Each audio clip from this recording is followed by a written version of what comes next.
আমি আবারও 1 লক্ষ টাকা চ্যালেঞ্জ করছি আমাদের বিশ্ব মানব কল্যাণ ইসলামী ট্রাস্টের তরফ থেকে। আমি মাওলানা আব্দুল্লাহিল মারুফ, আমি চ্যালেঞ্জ করছি, আমার ফোন নাম্বার দিচ্ছি 9123894762। এই নাম্বারে বিজেপির অগ্নিমিত্ররা আপনি যোগাযোগ করবেন।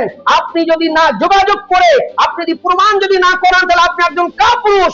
আপনি দেশবাসীর কাছে ক্ষমা চাইবেন, আপনি নক্ষত্র খাবেন। আর আপনি যদি প্রমাণ করতে পারেন 1 লক্ষ টাকা আপনার পুরস্কার। এটা সম্পূর্ণ উনি মন গড়া কথা বলেছেন। এই কথাটা 100% মিথ্যা কথা। উনি যদি প্রমাণ করতে পারেন, আমরা বিশ্ব মানব কল্যাণ ইসলামী ট্রাস্টের তরফ থেকে আমরা 1 লক্ষ টাকা চ্যালেঞ্জ করছি। ওই বিজেপির বিধায়িকা, ওর নাম ধরতে আমি মানে নাম ধরতে চাচ্ছি না, নাম নিয়ে আমি তাকে বড় মানে আমি তাকে হাইলাইট করতে চাচ্ছি না। আজকের সংবাদ মাধ্যমের মাধ্যমে আপনারা শুনছেন যে বিজেপির একজন বিধায়িকা তিনি যে কথা বলেছেন, এই কথা সম্পূর্ণ ভিত্তিহীন এবং মিথ্যা। মাদ্রাসায় কোনো রকমের সন্ত্রাসবাদের শিক্ষা তাদের দেওয়া হয় না। কেননা মাদ্রাসায় পশ্চিমবাংলা যত সিনিয়র মাদ্রাসা আছে, এই সিনিয়র মাদ্রাসায় 100% এর মধ্যে 60% মুসলিমরা, মুসলিম শিক্ষকরা, শিক্ষিকারা তারা শিক্ষকতা করেন, আর 40% অমুসলিম ভাই বোনেরা তারা শিক্ষকতা করেন। তাহলে এখানে মাদ্রাসায় যদি জঙ্গিবাদের শিক্ষা দেওয়া হয়, তাহলে তারা তো সরকারের কাছে প্রতিবাদ করতে পারতেন, তারা তো চাকরি থেকে রিজাইন দিতে পারতেন।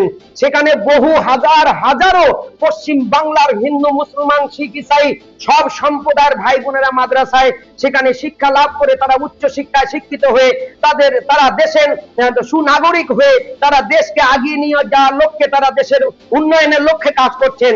আর ইনি মূর্খের স্বর্গে বাস করছেন। আমি আবারও 1 লক্ষ টাকা চ্যালেঞ্জ করছি আমাদের বিশ্ব মানব কল্যাণ ইসলামী ট্রাস্টের তরফ থেকে। আমি মাওলানা আব্দুল্লাহিল মারুফ, আমি চ্যালেঞ্জ করছি, আমার ফোন নাম্বার দিচ্ছি 9123894762। এই নাম্বারে বিজেপির অগ্নিমিত্ররা আপনি যোগাযোগ করবেন। আপনি যদি না যোগাযোগ করে, আপনি যদি প্রমাণ যদি না করেন, তাহলে আপনি একজন কাপুরুষ। আপনি দেশবাসীর কাছে ক্ষমা চাইবেন, আপনি নক্ষত্র খাবেন। আর আপনি যদি প্রমাণ করতে পারেন 1 লক্ষ টাকা আপনার পুরস্কার দেব। আপনার কিনা মহাত্মা গান্ধীকে নাথুরাম গডসে খুন করেছিল মুসলমান, সে মাদ্রাসার ছেলে। মাদ্রাসার কোন ছেলে কি পৃথিবীর কোন মানুষকে খুন করেছে? একটা প্রমাণ দিতে পারবেন? রাজীব গান্ধীকে খুন করেছিল একজন অমুসলিম বোন, তিনি কি মুসলমান? ওই তার কথা তো একবার বলেন না। আজকের হাজার মানুষকে খুন করা হচ্ছে, গুম করা হচ্ছে, অত্যাচার করা হচ্ছে, নির্যাতন করা হচ্ছে, জুলুম করা হচ্ছে। আজকের দেশের মধ্যে অরাজকতা তৈরি করছেন এই বিজেপি আর আরএসএস। আর ভালো মানুষগুলো যারা দেশ সেবকের কাজ করছে, দেশ গঠনের কাজ করছে, দেশের উন্নয়নের কাজ করছে, দেশের মানুষের সেবা করছে, তাদেরকে জঙ্গিবাদের শিক্ষা দিচ্ছেন। মূর্খ, নাদান, জাহেল, হয় ক্ষমা চাইবেন, না তা নাহলে আপনি নাক খাবেন। আর তা নাহলে 1 লক্ষ টাকা পুরস্কার যদি নিতে চান, এই ফোন নাম্বারে মাওলানা আব্দুল্লাহিল মারুফের সঙ্গে যোগাযোগ করবেন। আমি দেশবাসীর কাছে এই চ্যালেঞ্জ করলাম, তার কাছে এই কথাটা পৌঁছে দেবেন।